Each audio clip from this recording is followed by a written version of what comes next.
சென்னையில மாணவர்களை ஒரு கண்டக்டர் அடிச்சு விட்டான். பெரிய ஊர்வலம் கோட்டைக்கு வந்துட்டாங்க. ஒரு முதலமைச்சர் கீழே வந்தார். என்ன யாருன்னாரு, ஒரு கண்டக்டர், எப்பா அந்த கண்டக்டர் எந்த ரூட்டு கேளுன்னு டிஸ்மிஸ் பண்ணிட்டார். பையங்க பூரா தலைவர் காமராஜ் வாழ்க வாழ்கன்ட்டு போயிட்டான். 1 மணி நேரம் கழிச்சு அந்த கண்டக்டர் வந்து நிற்கிறான் ரூம்ல. எந்த ஊர் கண்ணு? செங்கல்பட்டு. எத்தனை பேர்? 7 பேர். எத்தனை பேர்? நான் தான். என்ன பிள்ளை பள்ளிக்கூடத்து சண்டை போடலாமா? கிறுக்கு கிறுக்கு. ஐயா டிஸ்மிஸ் பண்ணிட்டீங்களாமே. அப்படி சொன்னா தானே அவன் போவான்.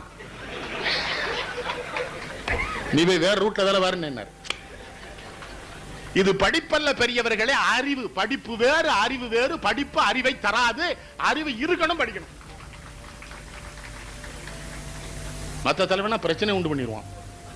இதே பெரிய சிக்கலாகி பஸ் அவனுக்கு உடைச்சி இவன் உடைச்சி தீய வச்சு கொளுத்தி 10 நிமிஷம்.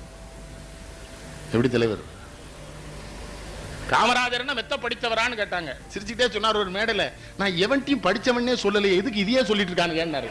நான் சொல்லலை, நான் எங்கேயா சொன்ன நான் படிச்சேன்னு. ஏன்டா இதே சொல்றானுங்க?